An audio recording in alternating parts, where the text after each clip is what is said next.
ఓం శ్రీ మాత్రే నమః. నేటి నామపారాయణం 106వ నామం సుధా సారాభివర్షిణి.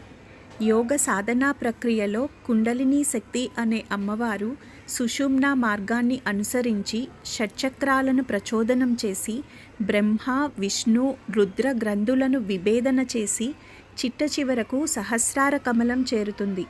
ఈ సహస్రార కమలకర్ణిక పూర్తిగా చంద్రమండలమే. ఈ చంద్రమండలం అత్యంత శీతలంగా ఉంటుంది.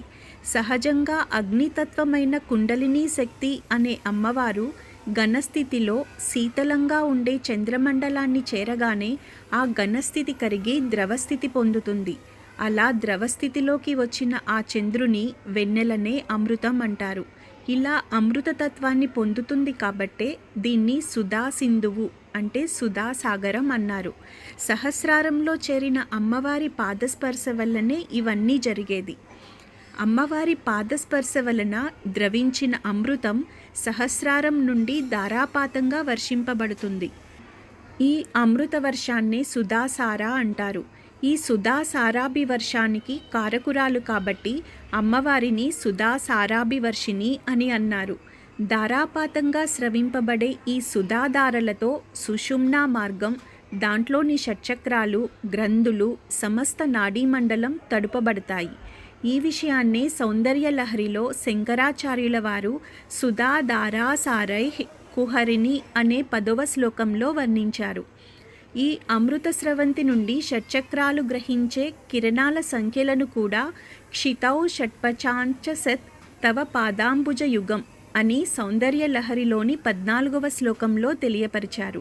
అమ్మవారి అగ్నితత్వం, చంద్రుని శీతలత్వం కలవగా వచ్చిన అమృతం చేత తడవబడిన శరీరం అంతటికీ ఒక సంతులనత చేకూరి ఆరోగ్యవంతంగా ఉంటుంది. ఈ రెంటికి మధ్య నిష్పత్తి తేడా వచ్చినప్పుడే లేదా రెంటికి మధ్య సామరస్యం సమన్వయం చెడినప్పుడు ఆరోగ్యంలో మార్పులు వచ్చి వ్యాధులకు దారితీస్తుంది. ఈ విధంగా జీవితమంతా అమ్మవారి చైతన్య అనుగ్రహాల మీద ఆధారపడి ఉన్నదని, సమస్తము అమ్మవారినని జ్ఞానదృష్టి చేత గ్రహించి తదనుగుణంగా నడుచుకునేవారు జీవన్ముక్తులు. ఈ అమృతము సహస్ర దళముల చంద్రమండలంగా వర్ణిస్తున్నది ఆధ్యాత్మిక సాధన గురించి. ధ్యానంలో సహస్రారం చేరుకున్న కుండలిని శక్తి అక్కడ చేరుకున్నాక జీవుడు పరమశాంతిని పొందుతాడు, ఆత్మజ్ఞానాన్ని పొందుతాడు, తన పూర్వజన్మ కర్మల నుండి విముక్తి పొందుతాడు, జీవన్ మరణ ముక్తి మార్గాన్ని తెలుసుకుంటాడు. అదే సృష్టి రహస్యం, అది జీవిత పరమార్థం. అట్టి స్థితిలో పరమానందాన్ని అనుభవిస్తాడు. ఆ శాంతి ఆత్మ అనుభవించడం వల్ల ఆనందమృతమును అనుభవిస్తారు. అట్టివారు ధ్యానంలో అనంతమైన ఆనందం పొందుతున్న తేజస్సు చూస్తున్న వారికి కూడా తెలుస్తుంది. పరిపూర్ణ జ్ఞానం పొందిన ఆత్మచైతన్యం అది అక్కడ దేవీ శారదాదేవిగా జీవుడికి దర్శనమిస్తుంది. అంటే అర్థం, పూర్తి జ్ఞానం పొంది సహస్రారం చేరుకున్న కుండలిని శక్తి జ్ఞానరూపిణి అయిన సరస్వతిగా, రాజశ్యామలగా జ్ఞానస్వరూపిణి అయిన తల్లి సాక్షాత్కరిస్తుంది. అప్పటి వరకు ధ్యానంలో ఆ రూపాన్ని దర్శించలేము. ఆ తరువాత మంచిని కానీ చెడుని కానీ త్వరగా గుర్తించగలరు. ఈ స్థాయిలో రహస్యాన్ని సైతం తెలుసుకోగలరు. కానీ అది ఆవేశంతో స్పందిస్తే కుండలిని సహస్రారంలో ఎక్కువసేపు ఉండే సహజ గుణాన్ని కోల్పోతుంది.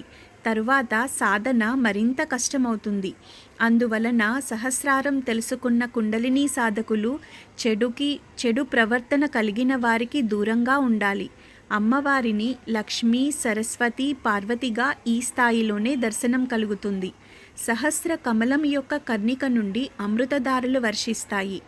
అమృతస్య ధార బహుదా దోహమానం చరణం నో లోకే సుదితాం దదాత్వి.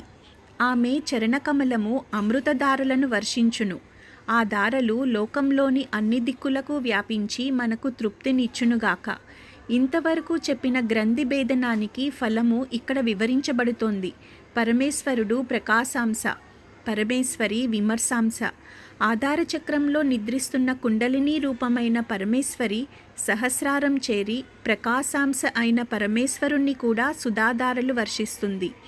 ఈమెయే వాగ్దేవి, సరస్వతి, భారతి, ఇడా అని వేదంలో చెప్పబడింది. ఈ యోగానికి ఫలము మోక్షప్రాప్తి. సహస్రారంలో చంద్రమండలమున్నది. అదే సుధా సముద్రం. అతి చల్లగా ఉంటుంది. దేవి అగ్నిస్వరూపిణి. ఆధార చక్రంలోని కుండలిని శక్తి ఎప్పుడైతే సహస్రారం చేరిందో అప్పుడు ఆ దేవి యొక్క అగ్నితత్వానికి చంద్రమండలంలో ఘనీభవించి ఉన్న సుధారసం ద్రవీభవించి దారలుగా వర్షిస్తుంది.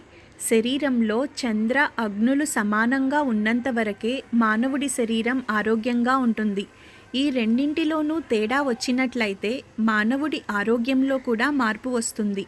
జీవుడు తన సాధన ద్వారా పరమేశ్వరితో తాదాత్మ్యం పొంది అమృతతత్వ స్థితిని చేరుకుంటాడు. అలాంటి వాడికి జన్మరాహిత్యం కలుగుతుందని లలితా సహస్రనామ ఫలశ్రుతిలో చెప్పబడింది. అందుచేతనే చరమే జన్మని శ్రీ విద్యోపాసకో భవేత్. ఆఖరి జన్మలో శ్రీ విద్యోపాసకుడవుతాడు. ఓం శ్రీ మాత్రే నమః. ఓం శ్రీ మాత్రే నమః. నేటి నామపారాయణం 107వ నామం తటిల్లతా సమరుచి. మెరుపుతీగతో సమానమైన కాంతి కలది. తటిత్ సౌదామిన్యేవ లతావల్లి తయా సమారుచి కాంతి యస్యాః సా.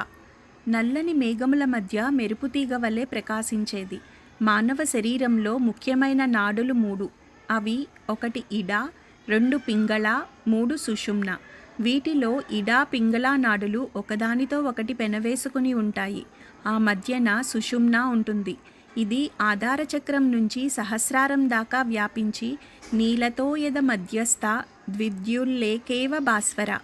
నీలి మేఘముల మధ్యన ప్రకాశించే మెరుపుతీగలాగా ఉంటుంది. సౌందర్యలహరిలో శంకరుల వారు ఈ విషయాన్ని వివరించారు.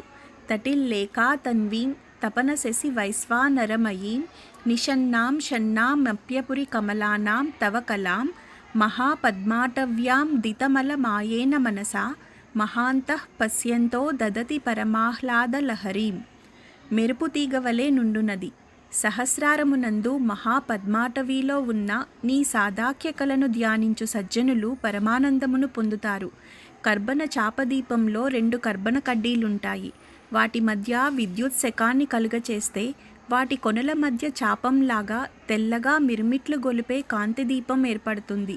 వెన్నెముక్కలో ఉండే ఇడా పింగళ నాడుల మధ్య సహస్రారం దగ్గర నుండి మూలాధారం దాకా ఉండే సుషుమ్న నాడి కూడా సరిగ్గా ఇలాగే 2 కర్బన కడ్డీల మధ్య ఏర్పడే చాప దీపం లాగానే అత్యంత కాంతివంతంగా ఈ సాధనా ప్రక్రియలో మిరుమిట్లు గొలుపుతూ ప్రకాశిస్తుంది. దీనిని నల్లని 2 మేఘాల మధ్య జరిగే విద్యుత్ ఉత్సర్గంలో వెలువడే మెరుపుతీగలాగా పోల్చి మంత్రపుష్పంలో నీలతో యద మధ్యస్థ ద్విద్యుల్లేకేవ భాస్వర అని చెప్పబడింది. కంటికి మెరుపుతీగ ఎలాంటిదో సాధకునకు అమ్మవారు అలాంటిది. ఈ అర్థం చేసుకోవాలి. సహస్రారం చేరుకున్న కుండలిని శక్తి మెరుపు కాంతితో ఉంటుంది. ఆత్మ చైతన్య మార్గంలో ప్రయాణించడానికి ఈ వెలుగే ఆధారం. అప్పటి వరకు ధ్యానంలో చీకటిలో చేసే ప్రయాణంకి ఒక జ్యోతిలాగా కనపడుతుంది. సాధకుడిని ఆ జ్యోతి గుండానే తీసుకొని వెళ్తుంది. మనము చేరాలి అనుకున్న ప్రాంతానికి ఆస్ట్రల్ జర్నీ అని ఆధ్యాత్మిక ధ్యాన సాధనలో దారి చూపుతుంది. మనము చేరాలి అనుకున్న ప్రాంతాన్ని, చూడాలి అనుకున్న ప్రదేశాన్ని ధ్యానంలో భావిస్తూ కుండలిని సహస్రారం చేరుకుంటే అక్కడ కనపడే ఈ కాంతిపుంజం సూక్ష్మ దేహాన్ని సంకల్పించిన ప్రాంతానికి చేరుస్తుంది. ఈ స్థాయిలో దర్శించే వెలుగు చీకటిలో ఒక దీపంలాగా వెళ్ళవలసిన ప్రాంతానికి వెలుగు అవుతుంది. ఆ వెలుగే ఆ తల్లి. ఎవరు ఏ రకంగా ఉపాసన చేస్తారో, ఏ రూపంలో దైవాన్ని కొలుస్తారో వారి వారి మనోవాంఛతో ఆ రూపమే తటస్థిస్తుంది. అందుకే తటిల్లతా సమరుచి, తలచిన రూపంలో సాక్షాత్కరిస్తుంది. ధ్యానజ్యోతి అయి ఆత్మజ్యోతికి వెలుగునిస్తుంది. మెరుపుతీగల కాంతి క్షణము కన్నా దర్శించుటకు వీలుపడదు.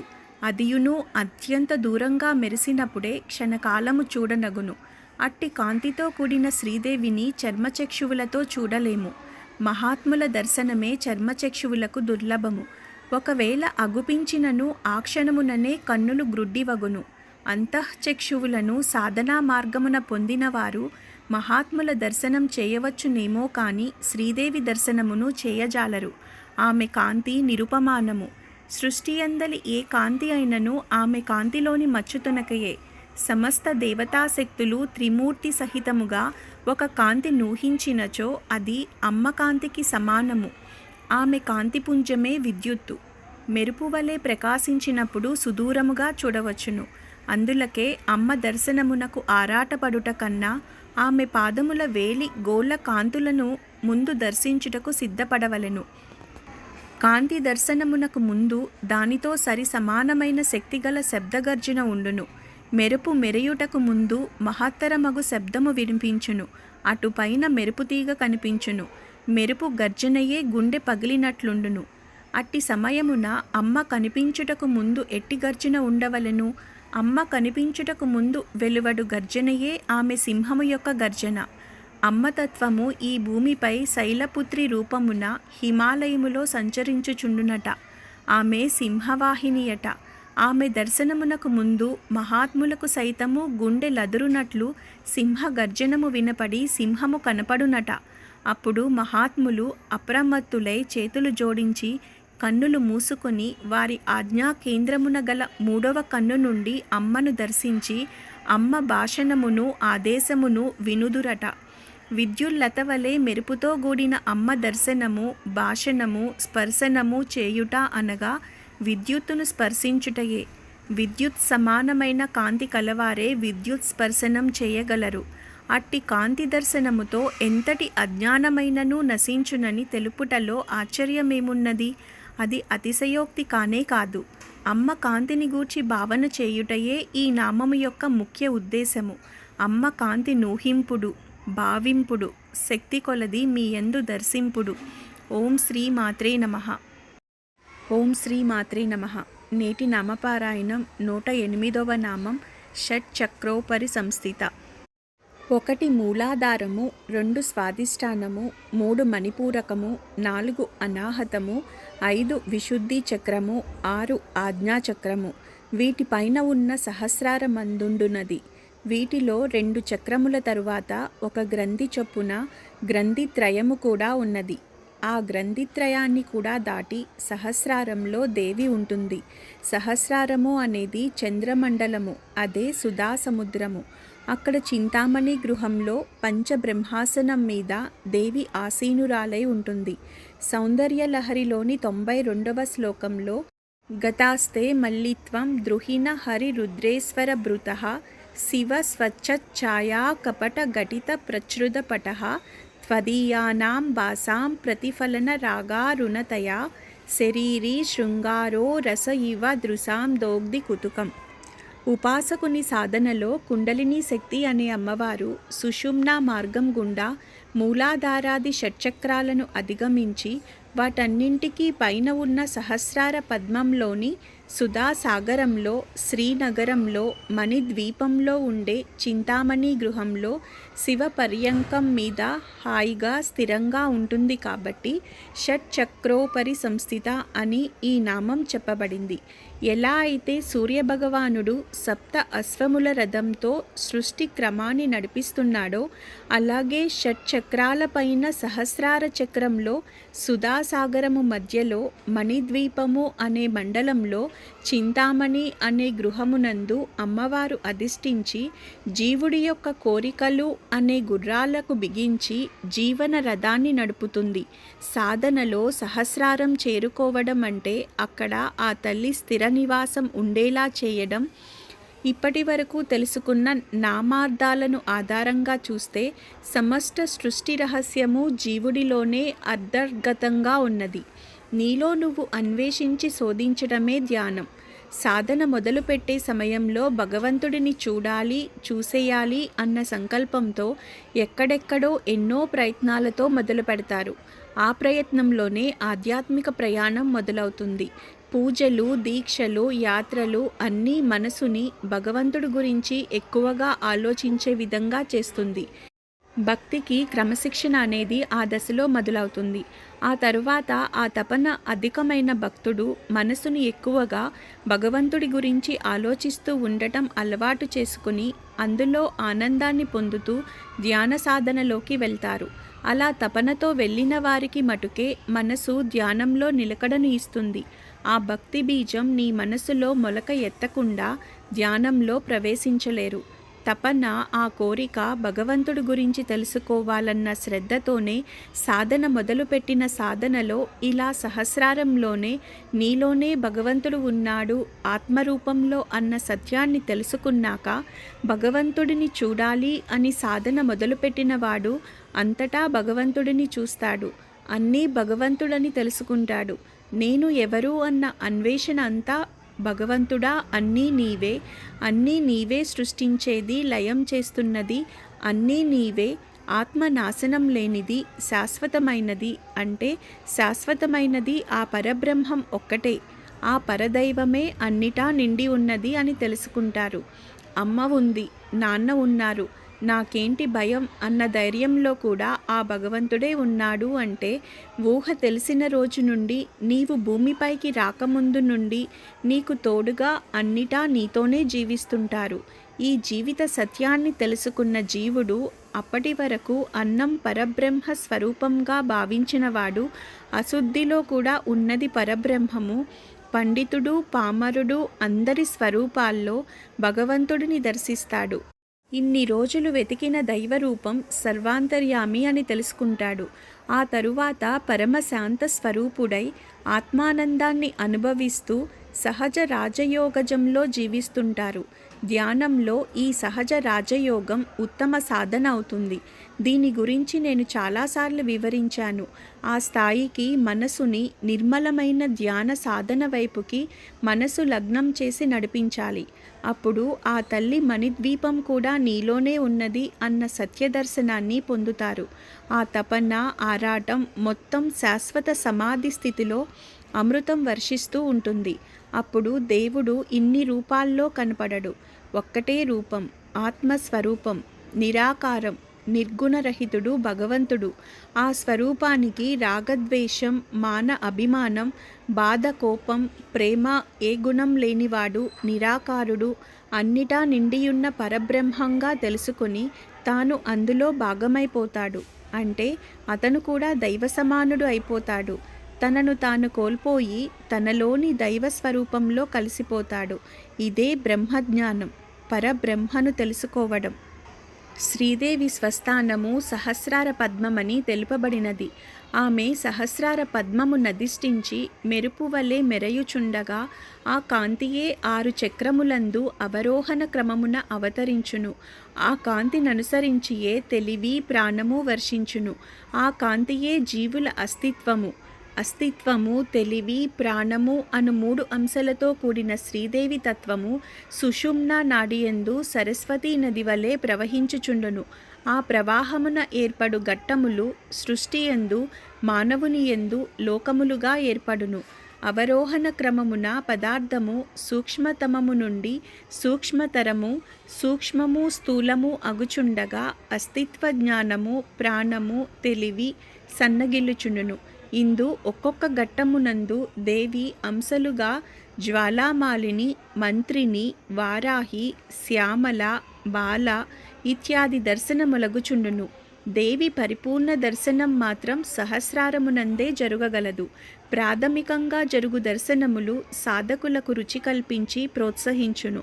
శ్రద్ధాభక్తులతో ఏకాగ్ర చిత్తముతో ఆరాధించు వారికి లోన నిర్మలత్వం పెరిగి దర్శన కాంతి పెరుగుచుండును. శ్రీదేవి అన్ని కాంతులయందు క్రమముగా దర్శనమిచ్చుచుండును. నలుపు నుండి వజ్రకాంతి వరకు గల సమస్తమగు వర్ణముల కాంతి అమ్మ నుండి ఉద్భవించినవే. అట్టి దర్శనము జీవులకు సర్వ శుభంకరము. ఓం శ్రీ మాత్రే నమః. ఓం శ్రీ మాత్రే నమః. నేటి నామపారాయణం 109వ నామం మహాశక్తి. మహాశక్తి అనగా మహత్తరమైన శక్తి. శ్రీదేవి ఆసక్తి కలది అని అర్థము. ఆసక్తి అనగా ఉత్సవరూప, అమితమైన ఉత్సాహము కలది శ్రీదేవి. ఆమె శివునితో సమయోగము నుండుటచే నిత్యము ఉత్సవము నందుండును. పరమాత్మతో యోగం చెందిన వారు పరమానందభరితులై ఉందురు. అట్టి యోగమున శివుని సహరూపమును గొని సమయోగమున నిలచినదే శ్రీదేవి. ఆమెను ఆరాధించిన వారికి అట్టి యోగస్థితిని ఆమె అనుగ్రహింపగలదు. ఆమె ఉద్భవమే ఉత్సాహభరితము. ప్రజ్ఞా ప్రకృతుల సంయోగముననున్న యోగులు కూడా అట్లే ఉత్సాహభరితులై ఉందురు.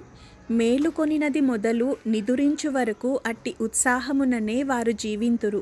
సృష్టి యందు శివతత్వము అగ్నియై నిలుచుటచే అగ్ని తేజస్సునందు ఆసక్తి కలది అని కూడా భావింపవచ్చును. సృష్టి యందు నామరూప సామ్యమును పొందుటయందు కూడా శ్రీదేవి ఆసక్తి కలదు. తత్వమునకు గుణరూపము నేర్పరచి ఉత్సహించుచూ నుండును. వంటి నలుగుతో వినాయకుని సృష్టించుటయందు ఈ ఉత్సాహమును కనపరచును. అదే విధముగా ఆత్మ సమాగమునందు కూడా ఆసక్తి కలది శ్రీదేవి. సృష్టితోనూ శివునితోనూ సమాగమము చెంది చైతన్య స్వరూపిణి అయి అమితానందమును ఎల్లప్పుడూ పొందుచునున్నది శ్రీదేవి. ఆమె ఆసక్తి వర్ణనాతీతము.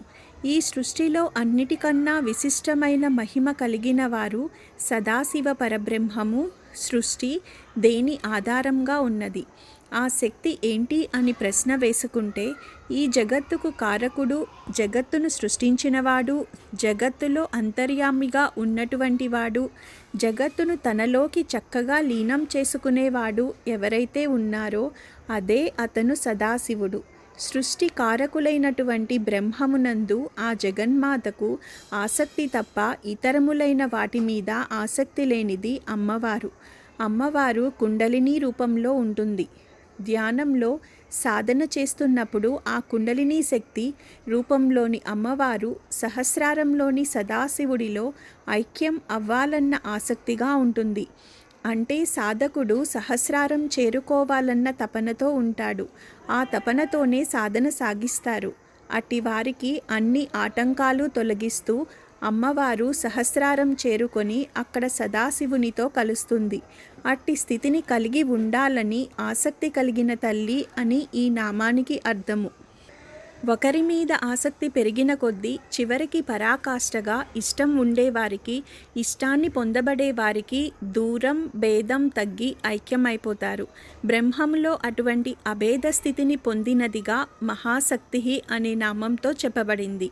మహాద్భుతమైన ఈ ప్రపంచం అంతటితోనూ విడదీయలేని సంబంధం కలిగినది. ఎందుకంటే అన్నిటా తాను శక్తి రూపంలో ఉన్నది కనుక మహాశక్తి అని చెప్పబడింది. ఈ నామాన్ని మహాశక్తి అనే విధంగా కూడా కొందరు చెబుతారు. అన్ని రకాల శక్తులకు మూలమై, ఆధారమై, అనంతమై, అన్ని శక్తులు తన అంశములుగా కలిగినది కాబట్టి మహాశక్తి అని కూడా చెప్పవచ్చును. మహా అంటే బ్రహ్మ అని చెప్పుకుంటే, మహాశక్తి అంటే బ్రహ్మ యొక్క శక్తి సరస్వతీదేవి అంటే శారదాదేవి అవుతుంది. సహస్రారంలో అమ్మవారు శారదాదేవిగా కూడా సాధకుడికి దర్శనమిస్తుంది అని ఇది వరకు నామంలో తెలుసుకున్నాము. గంగా, యమున, సరస్వతులు ఇడా, పింగళ, సుషుమ్న నాడులకు ప్రతీకలు. అగ్నితత్వానికి చెందిన సుషుమ్న నాడికి, అగ్నితత్వానికి చెందిన అమ్మవారికి అభేదమే కాబట్టి మహాశక్తి అనే నామం అమ్మవారికి చెప్పబడింది. ఆదిశంకరులు అమ్మవారిని శారదాదేవిగా ఆరాధించడానికి అమితమైన ఆసక్తి చూపేవాళ్ళు. ఈ నామానికి ఈ క్రింద తెలిపిన అర్థాలు చెప్పుకోవచ్చును. 1. బ్రహ్మమునందు ఆసక్తి కలిగినది. 2. బ్రహ్మముతో అభేదమైనది. 3. మహాద్భుతమైన ప్రపంచంలో విడదీయలేని సంబంధం కలది. 4. వాగ్దేవితో అంటే సరస్వతితో విడదీయలేని సంబంధము కలిగినది. 5. అన్ని శక్తులకు మూల కారణమైన శక్తి. 6. అన్ని శక్తులు తన అంశములుగా గల మహాశక్తి. 7. సుషుమ్న నాడిచే సూచింపబడు అగ్నితత్వ సరస్వతితో విడదీయలేని సంబంధం కలది. మహః అంటే తేజస్సు, ఉత్సవము అని అర్థము. దేవి మహా ఆసక్తి కలది అంటే ప్రకాశాంశ అయిన జ్యోతిస్వరూపుడగు పరమేశ్వరుని యందు ఆసక్తి కలది అనగా పరమేశ్వర సమాగమంలో ఆసక్తి కలది. సంశయము లేని ఆత్మజ్ఞానమునందు ఆసక్తి కలది. పరబ్రహ్మ స్వరూపమునందు అభేదము కలది. తాను పరబ్రహ్మ రెండూ ఒక్కటే. దేవియే పరబ్రహ్మ స్వరూపము. కామేశ్వరుని ఏకత్వానికి దేవి ఎప్పుడూ ఎదురు చూస్తూ ఉంటుంది. ఆత్మానందానుభవం వల్ల సాధకులకు నిరంతరాసక్తి కలిగిస్తూ దేవి సాధకుణ్ణి అనుగ్రహిస్తుంది. దివ్య జ్ఞానం పొందటం వల్ల సాధకునిలో కలిగే ఆసక్తి దేవీ రూపమే ఆమె మహాశక్తి. ఓం శ్రీ మాత్రే నమః. ఓం శ్రీ మాత్రే నమః. నేటి నామపారాయణం 110వ నామం కుండలిని. పాము వలె గుండ్రముగా చుట్టుకొని ఆధార చక్రంలో ఉంటుంది. 1 కుటిలాంగి, 2 భుజంగి, 3 శక్తి, 4 ఈశ్వరి, 5 కుండలిని, 6 అరుంధతి, 7 కుండలి. పైన చెప్పిన 7 పేర్లు కుండలినికి నామాంతరాలు. కుండలములు కలది కుండలిని. తంత్రరాజంలో కుండలిని గురించి ఈ విధంగా ఉంది. మూలాధారస్థ వహ్వాత్మ తేజో మధ్యే వ్యవస్థిత జీవశక్తి కుండలాఖ్య ప్రాణాకార దతైజసి ప్రసుప్త భుజగాకార త్రిరావర్త మహాద్యుతి మాయాసీరాం నదంతీం తాం ఉచ్చరం త్వనిసం కగే సుషుమ్నా మధ్యదేశే సా యదా కర్ణద్వయస్యతు పిదాయ న శృణోత్యేనం ధ్వనిం తస్య తదామృతి. మూలాధారంలో అగ్ని తేజస్సు మధ్యన ఉన్నదై జీవశక్తి తేజోరూపమైన ప్రాణాకారము కలది. సర్పాకారంలో 3 చుట్టలు చుట్టుకొని నిద్రిస్తూ ఉంటుంది. సుషుమ్న మధ్యలో మాయా శీర్షముపై నుండి బుస కొడుతూ ఉంటుంది. చెవులు మూసుకుని ఎవరు ఆ ధ్వనిని వినలేదో అతడికి త్వరలో మృత్యువు ప్రాప్తిస్తుంది. దేవీ పురాణంలో కుండలిని శక్తిని గురించి చెబుతూ యత శృంగాటకాకార కుండలి న్యుచ్యతే తతః అన్నారు. అంటే కుండలిని శక్తి శృంగాటకాకారము కలది. శృంగాటకము అంటే త్రికోణము అని అర్థము. ఇచ్ఛా జ్ఞాన క్రియాశక్తులే శృంగాటకము అని యోగిని హృదయం చెబుతోంది. మూలాధారంలో భుజంగాకారంలో చుట్టలు చుట్టుకొని తేజోరూపంలో ప్రకాశించేదే కుండలిని. పంచదశి మంత్రానికి వాగ్బీజమే కుండలిని. మేరుదండానికి చివర మూలాధారానికి దగ్గరగా యోనికమునందు అగ్ని తేజస్సుతో ప్రకాశించే జీవశక్తికి కుండలిని అని పేరు. ఇది సర్వశక్తులకు సమస్త జ్ఞానాలకు మూలమైనది. అజ్ఞాన దశలో ఈ శక్తి నిద్రాణమై ఉంటుంది. జ్ఞానదశలో అది జాగృతమై సాధకుడికి సర్వశక్తులు ప్రసాదిస్తుంది. గురు ముఖతః షట్చక్ర భేదనం తెలుసుకొని సాధన ద్వారా ఈ శక్తిని సహస్రారానికి చేర్చాలి. రుద్రయామలంలో కుండలిని స్తుతి చేస్తూ జన్మోద్ధార విరక్షిణీహ తరుణీ వేదాది బీజాదిమా నిత్యం చేతసి భావ్యతే భువి కదా సద్వాక్య సంచారిణి మాం పాతు ప్రియదాస భావక పదం సంగాతయే శ్రీధరే దాత్రీ త్వం స్వయమాదిదేవ వనితా దీనాతిదీనం పశుం. ఓ పరాత్పరి, శివుని అర్ధాంగి అయిన ఓ పార్వతి, నువ్వు సర్వకాల సర్వావస్థల యందు ఉపనిషద్వాక్యముల యందు సంచరిస్తుంటావు. నీవు నిత్య యవ్వనవు. మమ్ములను ఉద్ధరించటానికి సదా మెలకువతో ఉంటావు. అట్టి నిన్ను నేను ఎల్లప్పుడూ ధ్యానం చేస్తాను. చెవులకు పెట్టుకునే ఆభరణాల్లో కుండలాలు ప్రధానమైనవి. అవి చూడటానికి మండలాకారంలో పాము చుట్టవలే ఉంటుంది కాబట్టి కుండలము అంటారు. జీవశక్తి మూలాధార చక్రం దగ్గర 3.5 చుట్లు చుట్టుకొన్న పాములాగా తోకచేత ముఖాన్ని కప్పుకొని ఉన్నట్లు ఉంటుంది కుండలిని. అందువలన ఈ జీవశక్తిని కూడా కుండలిని శక్తి అన్నారు. ఈ కుండలిని శక్తి సమస్త జ్ఞానానికి సమస్త శక్తి మహిమలకు ఆధారభూతమైన కేంద్రము. దీని వినియోగము తెలియనంత కాలం అది 3.5 చుట్లు చుట్టుకొని మూలాధారం దగ్గర నిద్రావస్థలో ఉంటుంది. వినియోగం తెలిసి సాధన జరుగుచున్నప్పుడు మూలాధారాల్ని మేల్కొల్పి సుషుమ్నా మార్గం ద్వారా ఊర్ధ్వగతిని చరించి అన్నిటికన్నా పైన ఉన్న సహస్రార కమలాన్ని చేరి అక్కడ ఉన్న సదాశివునితో చేరి సాధకునికి జీవన్ముక్తిని ప్రసాదిస్తుంది. వ్యక్తిలోని కుండలిని శక్తిని వృష్టి కుండలిని అంటారు. ఈ వ్యష్టి కుండలినికి సర్వదేవత అయిన సుబ్రహ్మణ్య స్వామి లేదా కుమారస్వామిని అధిపతిగా చెబుతారు. వలయాకారంలో ఉండే ఈ కుండలినికి అధిపతి కాబట్టి వల్లీనాథునిగా సుబ్రహ్మణ్య స్వామిని సంకేతిస్తారు. కుండలిని శక్తి బుద్ధికి జ్ఞానంకి కేంద్రం. కుమారస్వామి జ్ఞానానికి అధిపతి. అలాగే ఏదైనా పరిస్థితులు ఆటంకంగా ఉన్నాయి, అనుకూలించడం లేదు అని అనుకున్నప్పుడు ఈ సుబ్రహ్మణ్యం స్వామినే ఆరాధించమని చెప్తారు. ఎందుకంటే ఈ కుమారస్వామి బుద్ధిని తేజోవంతం చేసే కుండలినికి అధిపతి కనుక మనలో కుండలిని శక్తిని మనకు ఉపయోగపడేలా చేయమని వేడుకోవడం, అలాగే సంతానం కోసం గర్భం నిలవడం కోసం కూడా కుండలినికి అధిపతి అయిన సుబ్రహ్మణ్య స్వామినే ఆరాధిస్తారు అందరూ. గురుముఖంగా చక్రాలు ఛేదించి ఉపయోగం పొందలేరు. అటువంటి వారికి సుబ్రహ్మణ్య స్వామి ఆరాధనా పద్ధతుల ద్వారా, ఆ పదాల ఉచ్చారణ ద్వారా కుండలినిలో కదలికలు మొదలై మూలాధారంలో జీవుడికి శక్తి ప్రసరిస్తుంది.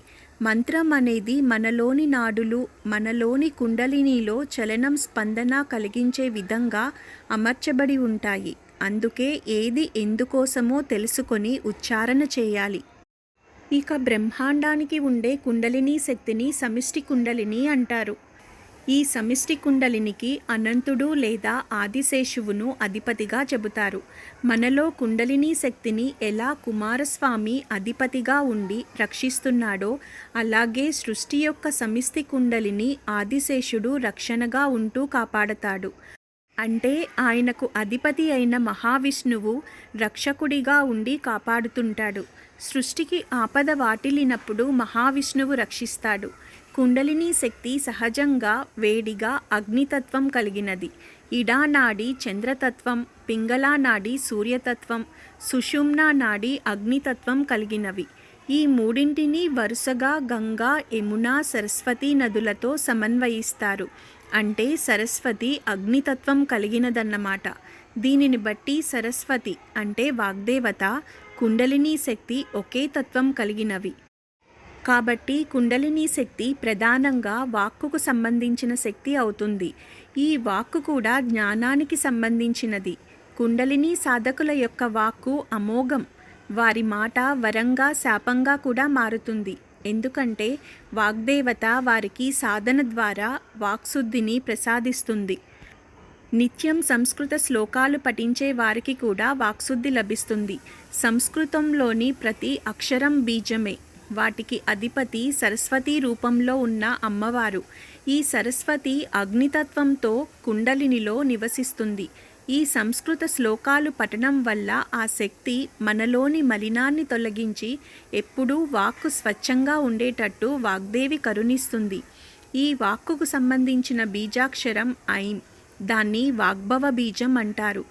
దేవి, కుండలిని శక్తిగా ఉన్న నీ పాదాలను త్రిసంధ్యల యందు ధ్యానించేవారు సిద్ధులవుతారు.